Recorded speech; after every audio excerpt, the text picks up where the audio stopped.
Good afternoon, everyone who's just joining us. The number of participants is still going up, so we will monitor that and get started in a minute or two.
Okay, I suggest we get started.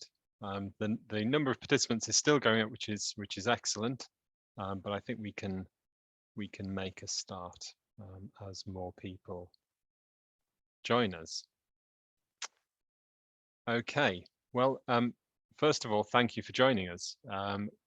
We'll get started with this event. So welcome to this first event in what will be a series of continuing professional development events run by the ARM School Programme in association with the Central Board of Secondary Education. My name's Nick Sample. I'm Senior Manager for the ARM School Programme. I'd really like to thank everyone for joining today. I know how much how valuable your time is, and we really appreciate your taking time out of your day to join this session. This event is really there for computer science teachers and for STEM teachers of STEM subjects who are interested in beginning to introduce physical computing devices like microbits, Arduino, Raspberry Pi into their teaching. They're curious about how this works, how to get started, and what the benefits might be. And we'll be exploring many different themes connected with physical computing and project-based learning over the course of the next 6 events. Just a couple of housekeeping points. If you have any questions in this session, please do put them in the Q&A. My colleague Rob, who will be running the main session, will be monitoring that alongside my colleagues Apoorva and Surya. And occasionally Rob may post some links to resources that are relevant to a particular section of the training. But because of the number of participants, we'd be grateful if you could use the Q&A for your questions. Okay, let's look at the agenda. So as previously advertised, as you would expect, here is the agenda for today. Before we start, I would like to thank CBSE, Dr. Saha and Mr. R.P. Singh for enabling today's session.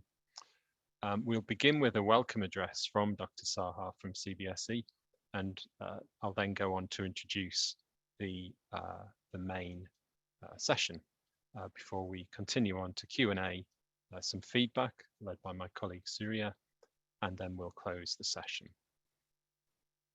Okay, so without further ado, I'd like to introduce Dr. Saha. Many of you will be, I'm sure, familiar with him. He's Director of Trainings and Skill Education in CBSE. Dr. Saha manages the work of skill curriculum design, development of student resource books and training manuals. He also monitors the execution of various teacher training programs by 16 CBSE Centers of Excellence. Over to you, Dr. Saha. Yeah, thank you, Nick. One good afternoon to all of you. both Nick, Robert, Surya, Apurva, and from my colleague from CBSE, Sri RP Singh, and other colleague members. And of course, huge participations from the school. So let me welcome you all to this gala event. This is not only going to discuss the opportunity on physical computing, but rather what way, as a school leader or as a school teacher, you can get involved into the world of computing. So many a time, these cognitive issues, algorithm, and what way this computational thinking gradually one can start. For that, there is no age limit. In terms of school curriculum, if we look back, Central Board of Secondary Educations, as a part of its senior secondary curriculums, we introduced first computer science, IT, information practice. Gradually, we keeps on adding the subjects like artificial intelligence, coding, data science. But ultimately, what next? People are talking about the quantum computing and other all broad area, the cloud-based servicing. AR/VR also becomes a huge reality in the school spaces, because that gamifications is another key area coming out after applying all those physical computing environment, as Nick initially tried to sample out with respect to Arduino and your so-called 3D printing and this Raspberry Pi, and the different companies are also coming forward with their innovative product, where that with small computing power to enormous computing power, how an individual student can do experiment on its own, and how really their energy to write or get involved into the physical computing world. So this is a great opportunity, and we congratulate all the teachers who have participated in this virtual forum today. And this is ongoing entire month, and thereafter also there are multiple programs we are going to organize with the support of ARM. So we welcome the Stripes by ARM and its partner to support the teachers in the effective delivery of computing in the classroom. Because I know, I'm confident all our teachers are highly educated. You came from the professional background, and with your huge expertise and experience, you are managing the present curriculum. But the project-based learning approach, which intentionally we are trying to promote, because in the classroom, how you can give a real-life problem posed by the industry. Now, once that problems are being discussed in the classroom, no matter, there would be multiple way the students' divergent thinking base will be enhanced, and at the same time they will come up with the solution. Now, solution, it is not only algorithmic solutions, it could be how physically, if somebody wants to demonstrate that solution, I think through this microcontroller based or a small computing solution centric, how it can operate, that demonstration is very much essential. So my dear teachers, first of all the days of programming language to physical computing, hardware and other analogy, whatever our these Atal Tinkering labs, or somewhere you may have a AI lab, but no matters, without that also, how on the day-to-day basis that project-based learning approach can be implemented right in the classroom with small computational power. And believe me, I am multiple times use small, the power is more than in terms of whether it is teraflop or other terminology. I think so Robert Lehman is going to take a session with you. my request is, of course, what way they are going to organize, that is being very much discussed. But you must raise your voice in terms of posing questions so that interactions is there. It is not that one way a expert is going to give some information. This is not at all information sharing session. It is how we can make it more interactive so that your problem in managing classroom, especially with these grade 6 to grade 12, where this kind of thought process of physical computing, thought process of this project-based learning, how we can really gear up how industry functions, and what are the new research domain which post 10 years is going to be surfaced right at this moment, at this moment, the student of grade 9 and 10 or 11 or grade 8, 7, they can also even think of. And believe me, that is the power. And I completely appreciate the effort of ARM coming forward to support CBSE, and that too also our schools teacher, because they would be more benefited, and ultimately we can prepare a nation with huge computational power. It's not an individual, it's a nation. And globally, how Indian and other community, the 21st century skills collaborations with industry institute and industry school, teacher, student, school, parents, that algorithm thinking is very much need to be developed at this stage. Once again, I welcome all the participant school leader and teachers, and of course, huge thanks to ARM for supporting this move. And I believe it is going to script a new chapter in the domain of physical computing. Thank you, and once again, wish you all the best. Thank you, Dr. Saha.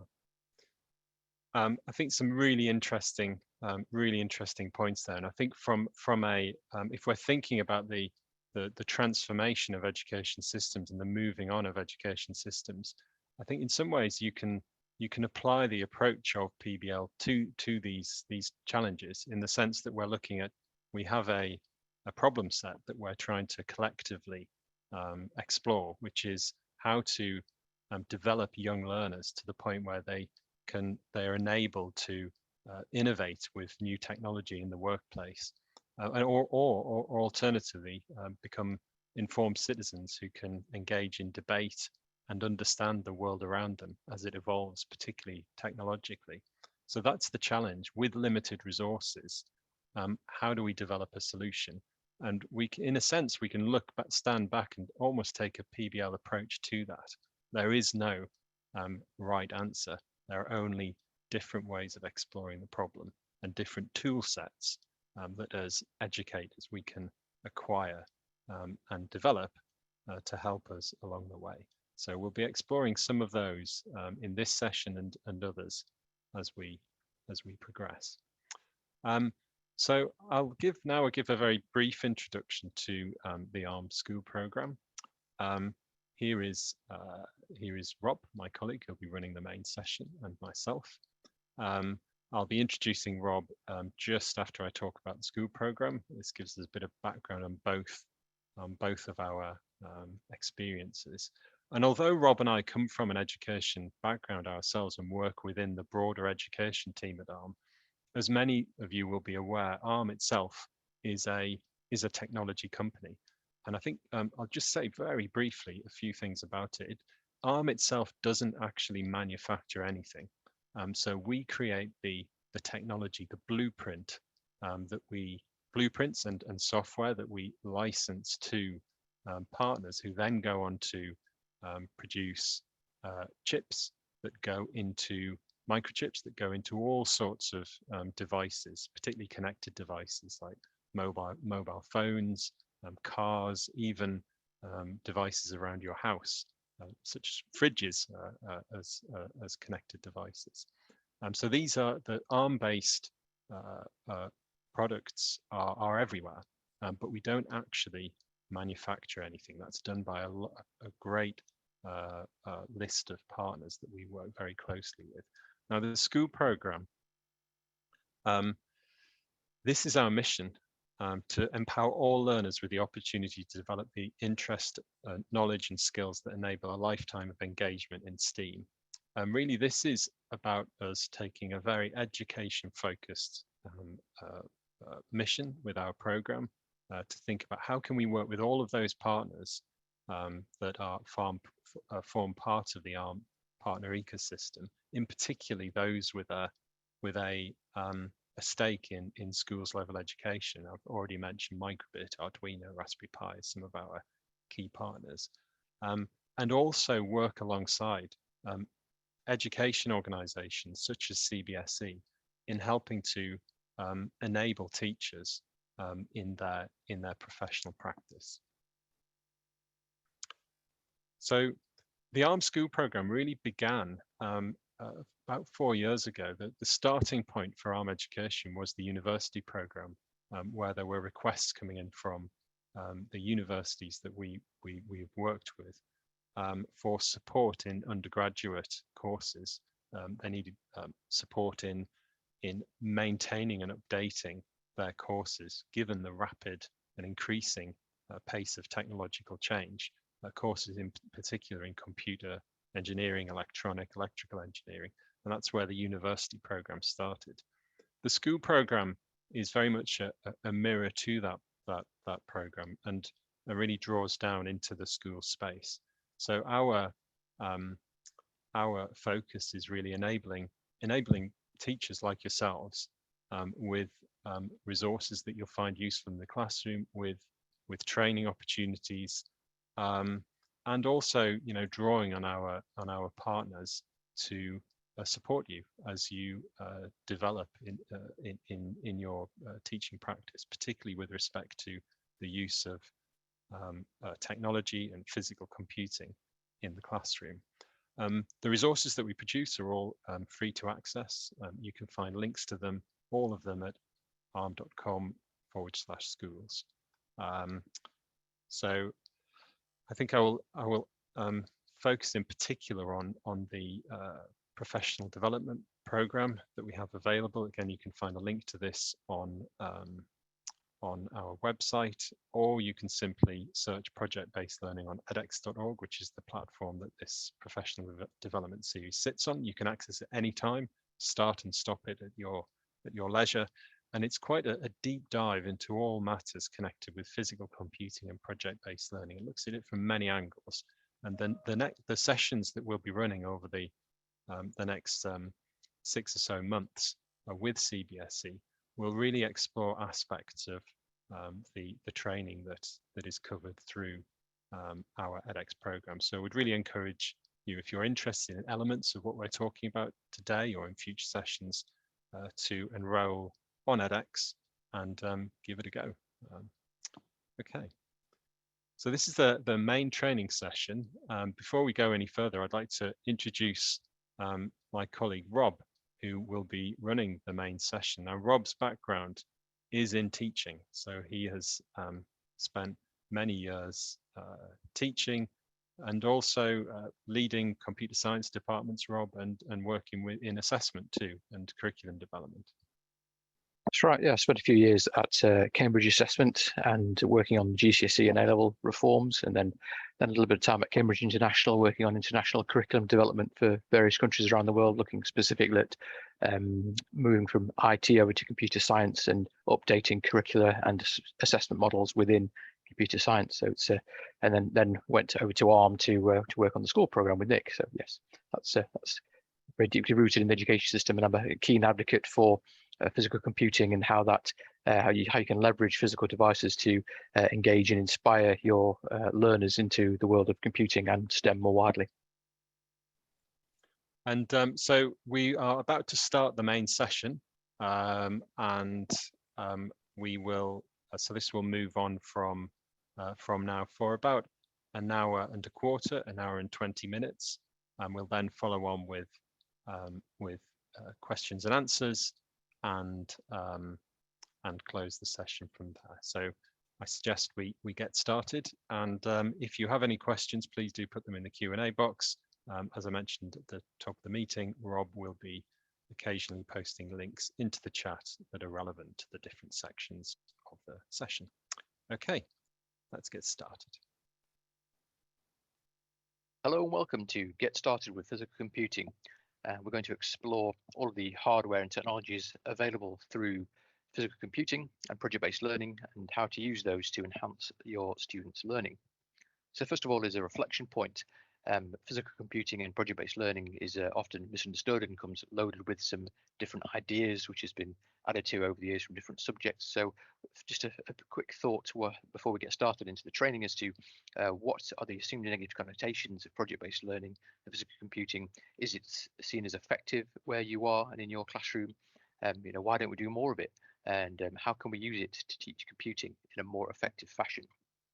So just a quick thought there, just to what are the preconceptions around physical computing? So what we're going to cover today. So we'll look a little bit about how the ARM School program defines physical computing and project-based learning. We're going to look at some of the common hardware interfaces and devices that we use in physical computing. We're going to look in detail at the microbit, and we're going to look at some of the electronics involved in that and how to utilize those in your physical computing projects. We're going to look at how to code the microbit. We're going to look at the blocks that come as part of make code and how to use those to teach the core computational elements in most of the curriculars in the computer science world, and also then how to craft and use projects to solve real world problems. That's really the sort of the crux of what physical computing and PBL, project-based learning, really is.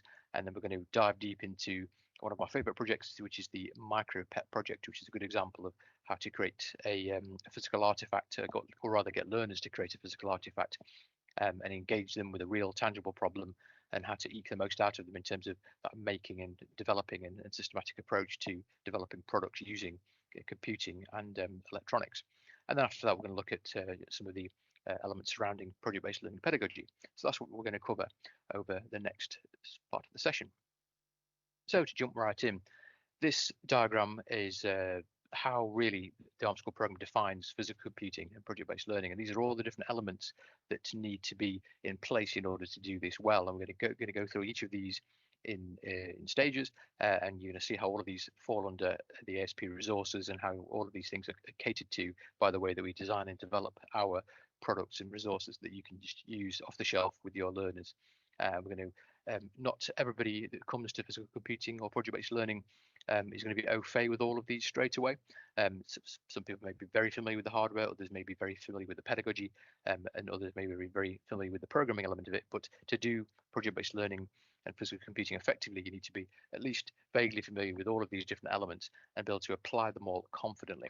So we shall be revisiting this diagram several times throughout the course.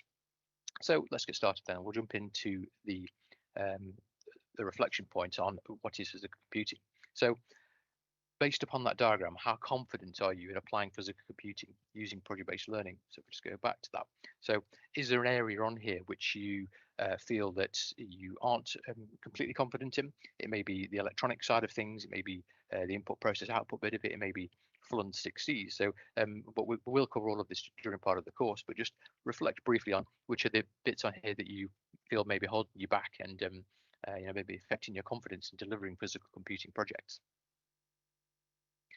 So how do we define physical computing within the ARM School program? So we'd like to link this directly to physical computing, and we use the terms physical computing and project-based learning almost interchangeably, because the way that we develop our projects kind of use both schools of thought. But essentially, it's using programmable devices, be it a microbit or Arduino or Raspberry Pi, for example, to build artifacts, which is a key term there. They're actually building and making a physical thing. Which part of that is this programmable device, and in order to teach them computing through problem solving, and that's really, really important to get right.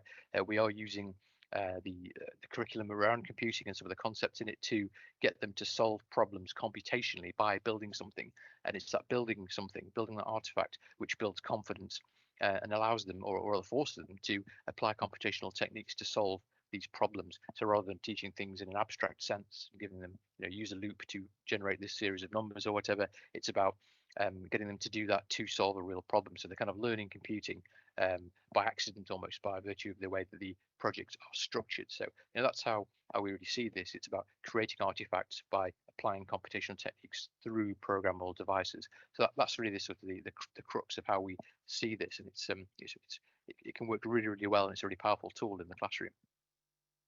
So let's just narrow it down a little bit. So this is I'm going to take just a slight step back and look at some of the key theoretical constructs that sort of underpin all of this. So really, it's this approach it's a reaction to sort of didactic teaching approaches.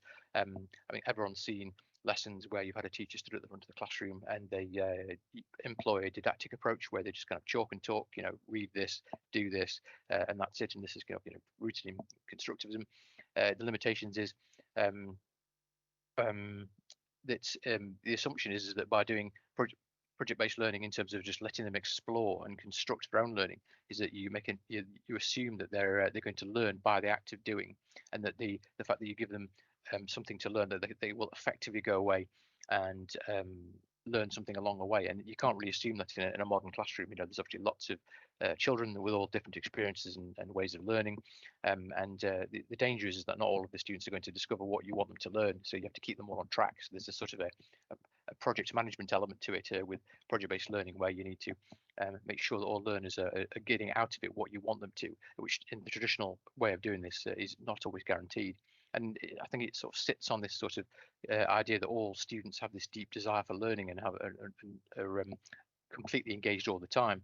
And so, which obviously isn't the case. Some students have had a bad day. They might be tired. There's lots and lots of reasons why they wouldn't be engaged. And so we have shaped our curriculum resources and our material to try and maximize the amount of engagement for learners by structuring them in a contextualized fashion, so that we employ context to which students can relate to, that they'll find interesting, and it links the theoretical to the real world. I think that's really important to get right. It's got to be something that students can understand and relate to.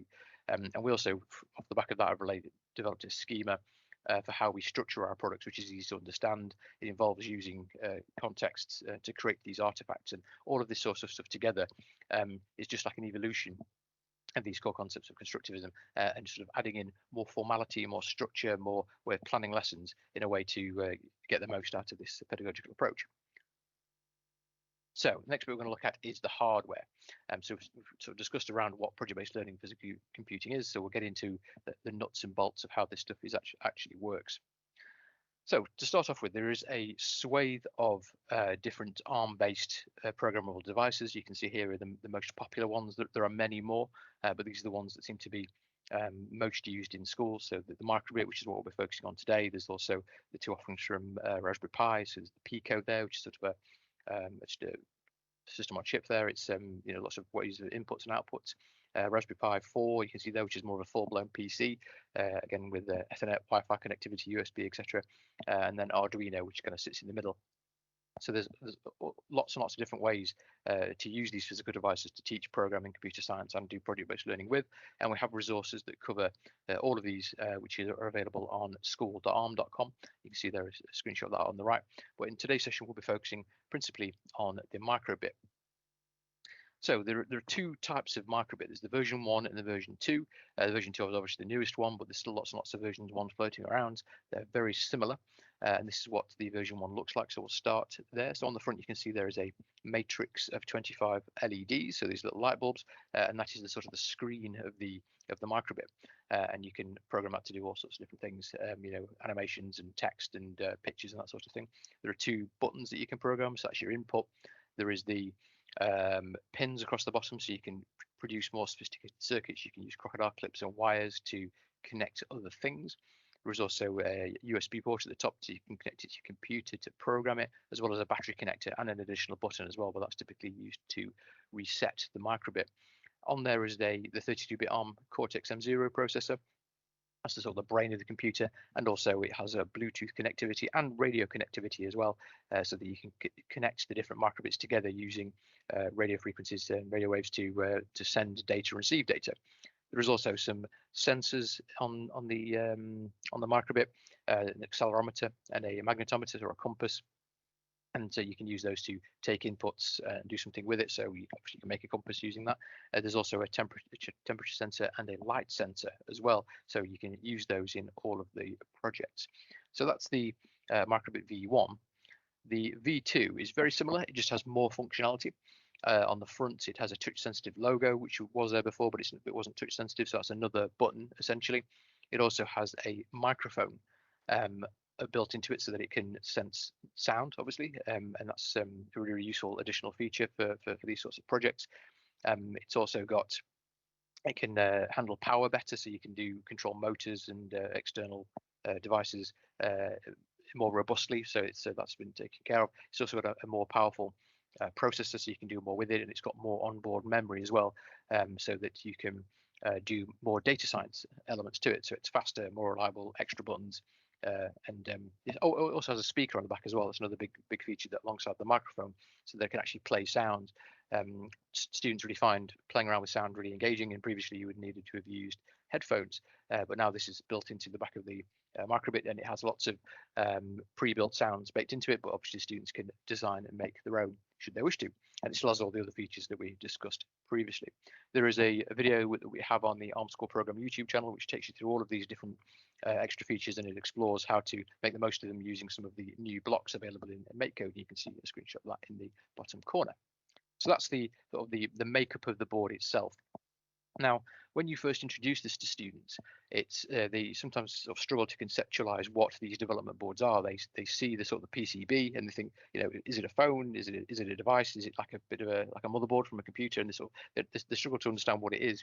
And I think a useful comparison is to think of it a bit like a smartphone. You know, this is something that all students will be familiar with, and it has lots of similar features. You know, it has buttons on the side of it, just like a Microbit does. It has a screen, which is the primary way of interfacing with it. Obviously, the Microbit screen is much simpler. It's just 25 LEDs rather than these, you know, OLED high definition screens. But it's similar sort of principle. It they both have Bluetooth, they both have speakers, they both have microphones, and a whole host of other sensors. So in terms of functionality, the Microbit does a lot of the same sort of stuff that a smartphone can do. So if you think about it, you could use them interchangeably in some projects, but Microbit's obviously much more cost effective, and you can program them directly through the USB. Not that you can't do that with a smartphone, but it's much more accessible to do this sorts of stuff with a Microbit. A lot simpler as well.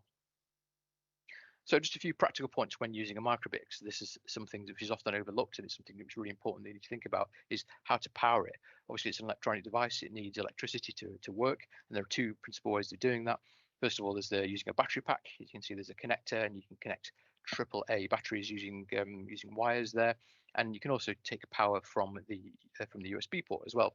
Now, it's a good idea to use the battery packs because it allows the Microbit to be more portable, and it allows you to put the Microbit and program it inside of these artifacts without it needing to be tethered to computers all of the time, because it obviously makes everything a lot more bulky and problematic. And so it's a good idea to sort of program it and flash the memory on the Microbit using the USB cable, and then have the artifact itself separate and standalone. So that's just something to consider when doing this. And one useful tip as well is to get some Velcro tape or some sort of adhesive sticky tape, so that you can stick the Microbit and the battery pack together without interfering with the electronics on it. And then you can also then use the Velcro tape to stick that inside of or to the artifacts as well. So a good resource there for all teachers is to have some Velcro tape available to stick the stuff together. And it's also removable, which is super useful. A few other things to consider if you're using Microbits with Macs. Macs typically use USB-C or whatever the proprietary connector is, and so you have to make sure that you have some sort of adapter or some way of connecting the Microbits to them, because they use an early USB, I think it's USB 1 or USB 2. So just make sure that you have something that allows you to connect the Microbits to the PCs via USB, and make sure that it works with your Macs. You also have to make sure that the USB cables are the right sort, so USB 2 on or USB-C on the PC side, and then the smaller USB 1 on the to the Microbit. You also need to make sure that you have the batteries as well. Often the batteries that come with the Microbit Go packs are dead on arrival. I've had this several times with projects. If they've been set in a warehouse for a while, the batteries can drain, so it's useful having spare batteries. Also, make sure that the USB ports on your computers are unblocked. In many schools, the IT technicians will block the USB ports for security reasons. They don't want kids playing flash games or whatever on memory sticks. So it's useful to make sure that that is all allowed, and also making sure that the MakeCode interface, the website, is unblocked on your firewall to make sure that the students can actually access all the tools that they need. So there are a few things you need to think about before you even get started. You can't just throw a load of microbits into a classroom and expect everything to work off the bat. It takes a little bit of prior planning. So another thing to think about, and this is only matters during the very first time you use the microbits, but this can derail things ever so slightly when you first get them, is the microbit needs calibrating when you first turn it on. So the very first time you plug it in via USB or with the batteries, the microbit automatically seeks to calibrate everything on it. So it'll ask you to press the buttons, it'll ask you to shake it vigorously, which calibrates all the sensors built into it, and it'll also ask you to tilt it. And it makes you play like a little snake game where you have to move one of the LEDs around to hit the other LED. Think of it like a snake game on a mobile, on one of the old mobile phones. And you have a choice here just to let the students do it themselves. It gives them a chance to plug their microbits in and to sort of get used to the physicality of the microbit, or do it for them beforehand. It takes maybe a minute to do each one. But it's a good starter activity, and but you can't program it until they've been calibrated. And I've had this before where students haven't finished quite calibrating it, and then they get stuck. So it's just worth considering as part of the process when starting this. Once it's been calibrated once, though, it just works after that flawlessly. So let's dig into some of the features and why they're useful in our project. So the sort of principal output of the microbit, other than the speaker, is this array, this matrix of LEDs. And you can see in this diagram, we've got an X and a Y axis, and the coordinates of those, and you can use those to program the individual LEDs should you wish to. There is also 10 levels of brightness that you can program, so you can do some quite relatively sophisticated animations with these. I mean, a lot of the default animations that come with the microbit in the in MakeCode, it's just full power on or off, and there's various pictures that you can use, but you can animate these and play them in order and play them at different brightnesses and make some really interesting animations using these. Students have to be aware that you represent these using these matrices, and this is exactly the same sort of principle that you would employ on much bigger screens with much more sophisticated matrices. So it's a really nice, simple, friendly way of getting them to think about how to represent data and pictures using LEDs.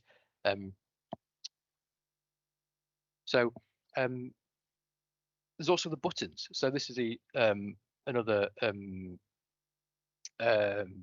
interesting input into it. So this is obviously another way of getting input from the student. So it senses whether something's there or not, and this works in the traditional sense in terms of electronic button. It's just there is a circuit and it is open, and you have to press the button to close the circuit, and then that's the microbit will register that.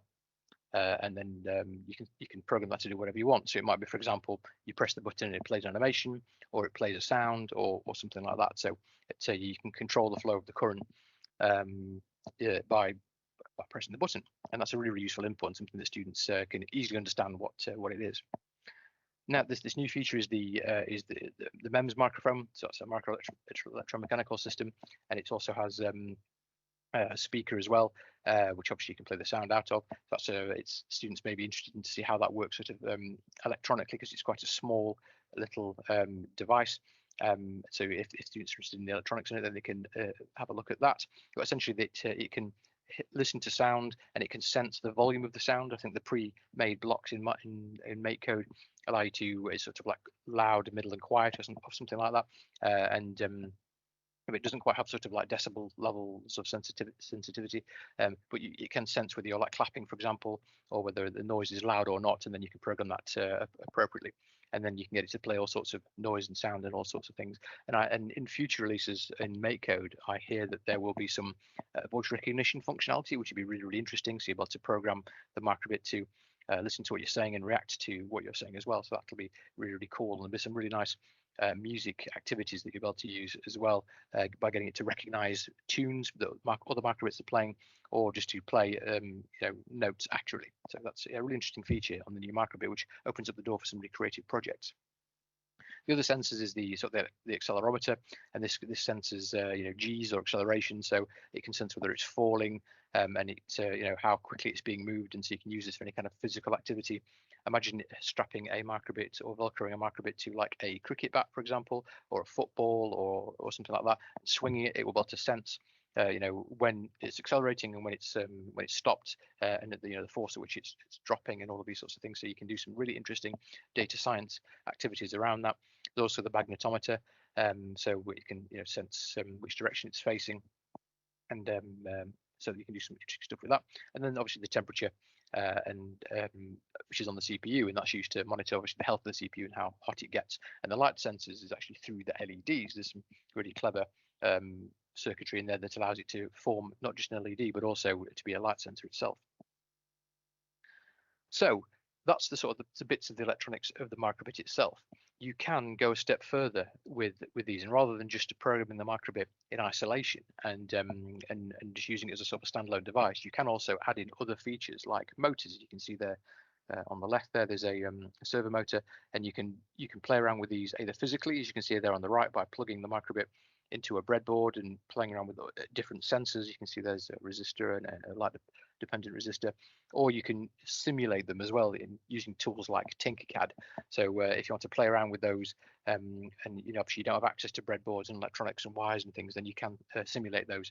But that is slightly more advanced, and you can go an awful long way with a microbit without needing any additional electronics. And when you do start to get into additional circuitry, that's where lessons can become derailed quite quickly, because these electronics can break. There's all sorts of problems with breadboards losing connectivity with the plugs that go into them. You have to store all this sort of stuff, so it adds a load of additional overhead and burden, which makes it less accessible. So my advice would be to use the microbit on its own to start off with, and then once you're comfortable with it, once your learner's comfortable with it, then start to move on to using additional peripherals. And there are a ton of additional peripherals for the microbit that add all sorts of different functionality. So that's the hardware and some of the sort of basic electronics around it, and hopefully that's it's a vague understanding about what the capabilities of the hardware is there. I didn't go into too much detail on what the peripherals will do, because there are hundreds and hundreds, and it can do almost anything, including things like Wi-Fi, LoRa transmission, so sending data over long range, all sorts of different types of motors, pumps, all sorts of robotics elements, additional sensors. You can make weather stations from these sorts of things. There's tons and tons and tons of stuff. You're limited only by your imagination. But the microbit itself is very competent, and you can do an awful lot of stuff and cover most of the K-12 curriculum just with the microbit, without needing any of the sort of electronic bits, unless you really want to start to dig into that sort of stuff. So that's the hardware. Let's now look at the IPO, or the input process output model, and why this is so important. So an important thing to teach when teaching physical computing project-based learning is this: getting them to think sort of systematically. So thinking about, as part of a system or a product or an artifact, what are the inputs for it? How is that input then processed? Because typically you take some sort of sensory reading from the real world and turn it from analog into digital, do some sort of processing on that digital data on the CPU, and then have some sort of output back to the real world. So it might be, for example, a light sensor, and then it senses when the light goes below a certain threshold, and then that would the process will be to sense that, and then if the light goes below a certain threshold, the output might be to turn on a light, or likewise with a heater. If the temperature goes below a certain threshold, it then turns on a heater. And that's obviously a very simplistic input process output scenario, but it's a really good useful tool to get students to think in this sort of ways. What are we trying to sense in the real world? What are we going to do with that data in terms of processing it? And how will it then impact the real world through its output? And this can be applied to any system, any problem. And it's a useful way of framing that. And it helps them also plan and design what their artifacts and algorithm is going to be, because you have to consider all of these different elements for it to work. So IPO is a useful thing to drill into students from the get-go. And so where does the sort of the computing element comes into it then? So obviously the three main sort of programming constructs there, in sequence, selection, iteration, they all come under the process bit of it. And this is why it's really important to get the IPO process hammered into students, so that they can look at a problem, they can determine what the inputs, the physical inputs are, how that data will be stored or read on the microbit, and then they can apply these programming constructs to do stuff and to manipulate that data in a way which is useful, that solves the problem, and then that will then in turn impact the output. So all the computing kind of bit goes on in the process bit, and then you've got the hardware electronics, which is kind of the input and the output. So it's that's where the sort of the meat lies in terms of the computer science element of this. But you can apply these things to in any context. So the context could be something like geography. If you've got like a rain sensor, so the context can be any subject in any paradigm, but you can apply these programming constructs and this sort of systematic view to solve any problem in any context, which makes it really, really useful sort of cross-curricular lessons should you wish to use this in other disciplines. So that's IPO, so input process output, one of the core tenets of project-based learning, emphasis of computing. Next, let's look at making.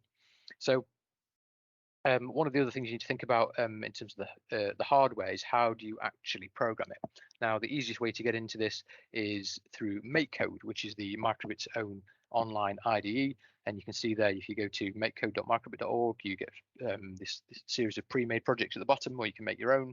And then the interface there is on the right, and you can see there is a simulated microbit, and you've got all these lovely colourful blocks, which are very easy to work with. It covers all of the sort of typical functionality of a programming language, and you can just drag and drop them together, very much like Scratch. In fact, I think it's a similar backend to Scratch. And some more modern features is you can switch between the blocks, Python and JavaScript. So if you wanted to, teach Python or JavaScript as part of this, you can create like a simple algorithm in the blocks so that students understand it, and then demonstrate what that looks like in Python, so they can make that link between the conceptual model and the syntactical model in whichever language that you're using. So it's a really useful tool, and it also allows sort of rapid prototyping really easily.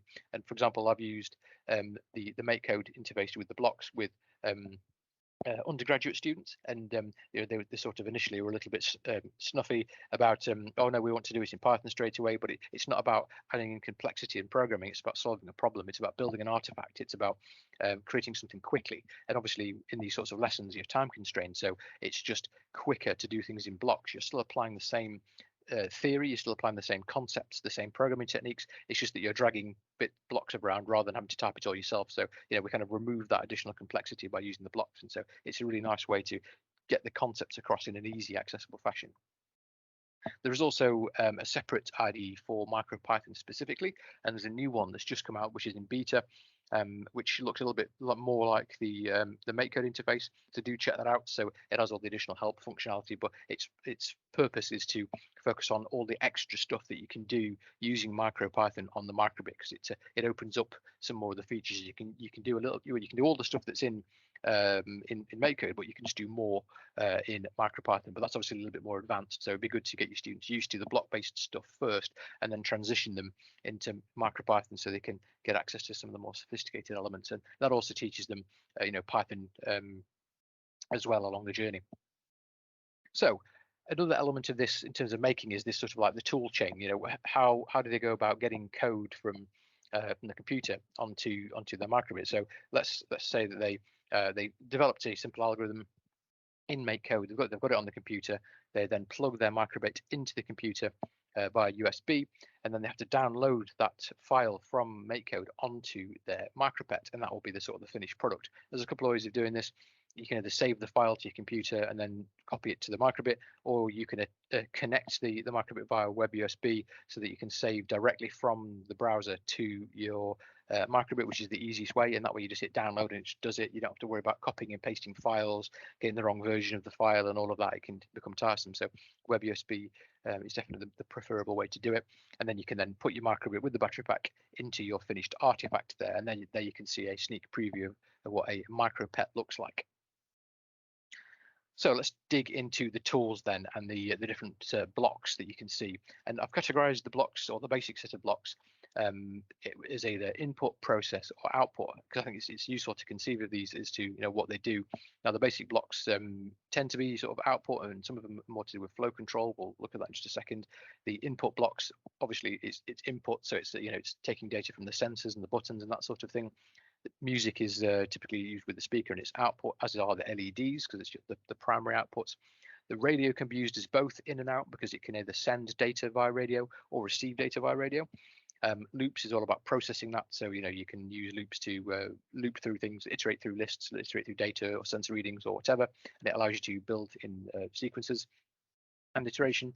And then logic, which is it allows you to process the data and use selection. So if, for example, the temperature sensor is above 15 degrees, then do whatever. So that allows you to build in these processes and then these selection algorithms so that it can react to whatever's going on around it. And then you've got something that hopefully everyone's familiar with in terms of variables, using these containers to process the data and store the data and contain it and change it as you see fit as part of whatever problem you're trying to solve. And then the maths bit just adds in all the other bits that we haven't covered in the logic one. Now, logic is separate because it's used in most algorithms, certainly the sorts of stuff that most students will be doing in K-12. And so, but if you want to dig into more of some of the more esoteric maths functions, then that's all there. So let's have a look at this as well. Another useful function, and something that you should show your students straight away, is that when they do drag the blocks across and start to program their algorithms, is how to get help. And so if they're not sure what a block does, or they're not sure what's going on with a certain set of blocks, they can just right click and you can see there you can add comments, delete, duplicate it, and also then it gives you a help option where it explains what are the different moving parts of that particular block. So you can see there, look, the most useful part there is that the light level can be between 0, which is dark, and then 255, which is the brightest it possibly can be. So that gives you an idea of the sort of scale of where do you want to set your thresholds for turning on or turning off things in your algorithm. So it just lets you know what the upper and lower bounds are. So it's really useful to know that, and you can do that with any block, and it'll give you some really useful help on how to do that. And by getting them to access the help, it's a really useful productivity tool. It lets them help themselves be more resilient. It also teaches them literacy skills, because they have to go and read through the help and then interrogate what that says and how that relates to what they're doing. And this is a very, very typical thing that you'll see in programming, is if you're trying to do program something from scratch and you're not sure how to do it, you'll go on Stack Overflow or GitHub or whatever, and you look at other solutions to these types of problems, and you have to be able to sort of piece together your solution from other elements of code that may already pre-exist. So it's a really, really useful skill to get them to go and read the documents and read the help if they are stuck, rather than just giving up and putting the hand up.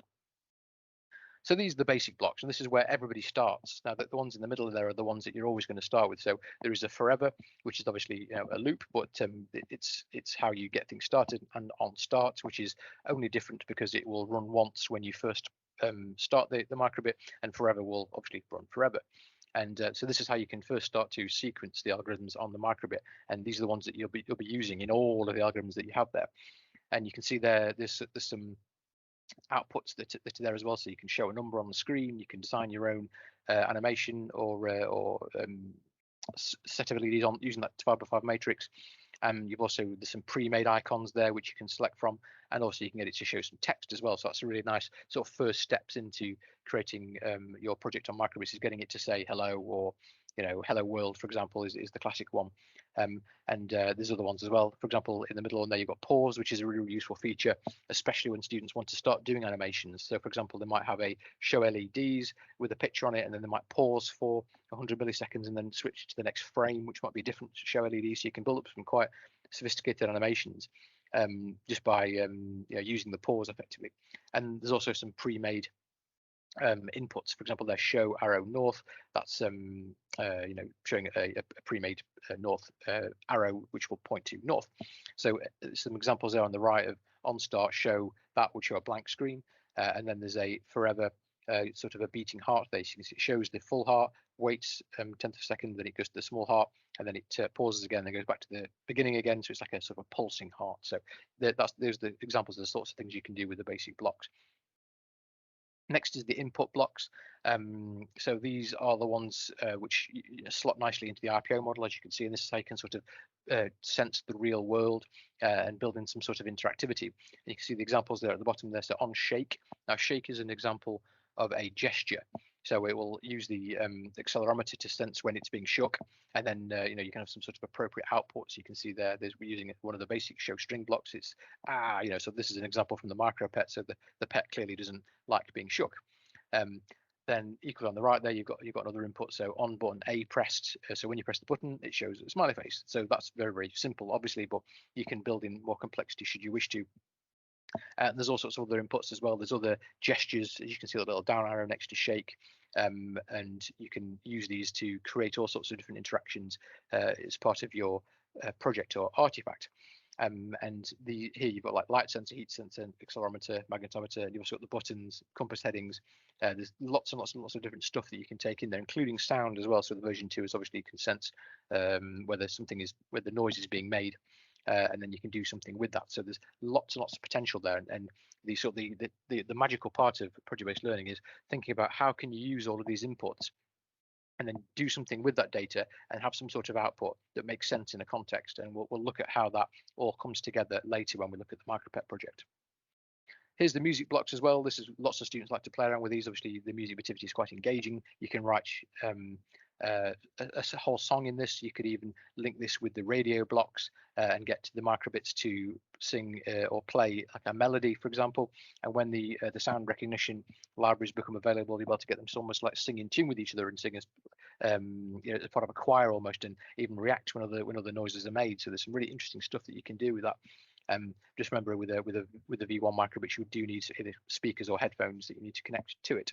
So there's some fun, interesting libraries there, but do bear in mind that if you've got an entire classroom full of version 2s all beeping at the same time, it can be quite distracting. So yeah, do that with caution. The LED ones is as you imagine, it allows you to fully control everything that the LEDs offer. So you can plot pictures and graphics between the X and the Y axes, and you can plot and you can unplot them, and you can even do bar graphs, which is really, really useful. And a good example of that you can see there on the right is you have a loop. So forever plot bar graph of light level up to 255, and so you will see it will automatically generate a bar graph depending on the light level. And then if you move the microbit from a bright light source to a dark light source, you can see that changing and the bar graph getting taller and shorter. And you can then go a step further as well, and you can use some of the data science techniques to actually write that data to or graph that data, and then that can be stored on the microbit, and you can pull that off as a spreadsheet. So you can actually do some proper data science, and you can measure light levels or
acceleration or whatever, and see how that data is actually logged in terms of like raw data.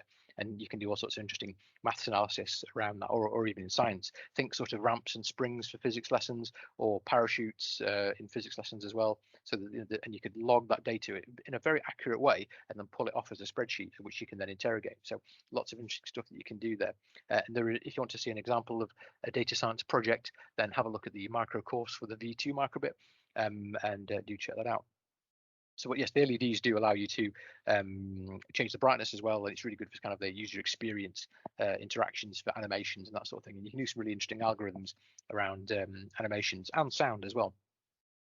Now the radio blocks, these are probably my favorite ones. This allows you to transmit data between microbits, allows you to send strings and numbers, and it allows the microbits to receive those strings and those numbers, and it opens up the world of IoT or Internet of Things, and allows you to model that in quite a simple way using the microbits. Like an interesting project that we've got in the micro course book is like a treasure chest, where you'll have different clues or beacons which transmit a code that the students have to program a microbit to receive. So we'll tell them what channel it's on, and it will be sending out a number or a letter, and then they have to then go and collect those letters from the different beacons, and then put it together and then solve a clue. It might be like an anagram or a cipher or something like that. So this is a really, really useful set of tools for them to play with, and you can again send numbers and whatever. It's really, really useful to make sure that you explain to students that that they need to set the power and the band that they're on, sort of on the same one. So because if they're on a different frequency, it won't work. And also, you need to make sure you're careful with the power, because if all students have their microbits transmitting at full power, the spectrum becomes very, very noisy very, very quickly. And so if you have more than a couple of these in a classroom, they'll just clash with each other and it won't work. So it's useful to get them to set the power lower, and that just means that you have to hold the microbits a little bit closer together, which is fine. And we'll look at an example of that and why that's useful later on. And again, you can also use these blocks to trigger anything else within it as well. So, if you could use one microbit as like a remote. So you press the button, it sends a string or a radio signal, or a number to another microbit, and then when it receives it, it does something else. So you're sort of doing the input on one microbit and then the processing on the other microbit. So it opens up a whole other world of complexity that you can play around with. So here's a good example of sort of triggering events. So with microbit 1, you set the group to 1, and you have to set the group 1 on the second microbit as well, so they can actually talk to each other. You then get it to send a number, so repeatedly forever. The microbit, then the other one is listening, so it's on radio received number. It will then show the ticks. This is obviously a very, very simplistic implementation of this, but it just shows you sort of the bare bones of what you need to do to get these two things to talk to each other. So set them on the same group and then transmit some sort of data, and the other one listens to it. And then you can use that to trigger almost anything. So lots of potential there for creativity. Loops. Now this is where it gets a little bit more complicated, and this is where it's a really, really useful tool for teaching iteration, because this, I think, I've seen this taught really, really badly in with languages like Python, because it's quite whilst it's quite a simple concept, how it's expressed in code can be a little bit daunting and makes it slightly inaccessible for some learners. And using a context to teach this makes it much easier to understand. So for example, you can see there on the right there, you have so in a forever loop, so it runs continuously. It's while the light level is less than 150. So you've obviously already there, you've got some stuff going on. So while this input's reading, and you've also got some Boolean there as well, less than 150, if that's true, or while that's true, show that icon. So it's taking a sensor reading, you have a threshold, and then it's doing a logical test continuously as to whether that's true or not, and then you have the resultant output. So there's quite a few different computational elements there at play, but students will find that a lot easier to understand in that context, because they understand that it's taking light levels and then showing you something if and when it works. And then you can eke out the complexity of these algorithms just by combining these in interesting and novel ways. And it's really, really useful to get students to explore how to apply these sorts of things, whether it's to do something a set number of times, so by using like a repeat, or using these while loops, for example. You can also use for loops if you want to as well. And another really useful is the every loop. So it does it from using time, so half a second. So every half a second do X. And then you've also got the break and the continue as well. So it allows you to jump in and out of loops in a logical fashion. So these are really, really useful to use, but they can be quite daunting for students. And so some of the projects in the project books require these, but others not so. And it's useful to see how different students employ these to solve their problems. And if they can employ these confidently, and they understand how while loops and for loops work, then that will set them in good stead for passing their computer science assessments, especially if they can articulate these in Python or whichever sort of more textually derived language that they use. Now logic. Now this is arguably one of the more important ones that they need to understand. It's the core of the sort of the selection part of the curriculum. So if a condition is true, then do something else, and also the comparisons as well. So less than, greater than, equal to, and all of that sort of stuff. So it's really, really useful for them to understand how these work. And again, these can seem a little bit abstract, like if you're trying to teach comparisons or Boolean algebra in terms of like truth tables and that sort of thing, it can be quite dull. Whilst if you're doing it in a real context, as you can see here, it's much more accessible, much easier to understand how these things fit together, because they understand that if the light level is less than 150, show a smiley face, otherwise or else show a sad face. And they can pull these things together really, really quickly, and they can test these things rapidly. So you could change that 150 to 200 and see how close you need to get it to away from the light before it then goes sad, that sort of thing.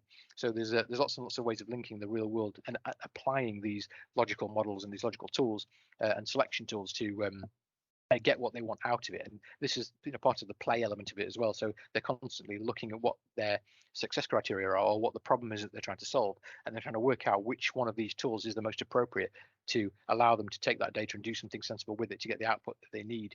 And this kind of pulling together all of these different tools to solve a problem. And that's why this is complex, but also why it's a really powerful teaching tool. Variables. So hopefully that other stuff's made sense if you've got a background in computing. And variables is another key thing that students need to understand. And these aren't necessary for all projects, but it allows you to go a little bit further and a little bit deeper when you start to introduce the idea of what variables are. Obviously you have to name them, and it's useful to get them to use sensible variable names. And it can you can put anything in a variable just like you can in any other languages. You can set it to increment, for example. So if you're creating a game or something, you can use a variable to keep track of a score, or it might be like a health for a pet or a game or something like that. So there's loads of things that you can use variables for, and it's a key part of computer science theory. So yes, use these at your leisure, and students once they understand what a variable is in terms of just being a container and it containing data, then they're quite easy to apply. And then, as I mentioned before, the math blocks, these add in all the other more traditional maths elements. So, min, max, addition, subtraction, multiplication, etc. You can do things like absolutes, square roots, all the sorts of things you would typically come across in spreadsheets. You can do. There's a random number generation element to it as well.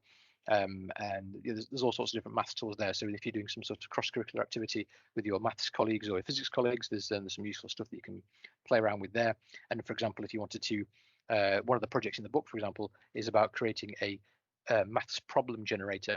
So you'll set some constraints, like it's going to be just addition problems, and it's going to be between numbers between 1 and 10, let's say, for example. And so then it will then store those in a variable, and then you can display those variables live, but it's picking those numbers randomly, so it's kind of like making up maths questions on the fly.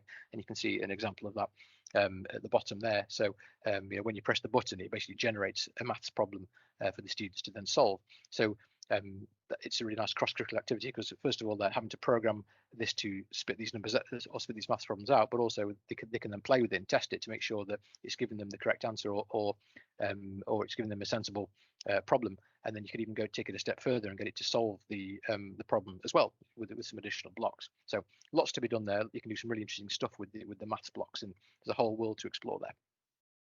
So that's the sort of the collection of all of the basic blocks in computing. It's sort of the basis of project-based learning, and the basis of computer science really is combining all of these different elements into a way to solve a problem. I mean, I think one thing that MakeCode suffers from is that people will look at it and go, oh, it's like Scratch, it's blocks, it's way too simple, you're just putting stuff on the screen, there's nothing to it. But really the complexity lies in combining all of these different elements to do something tangible.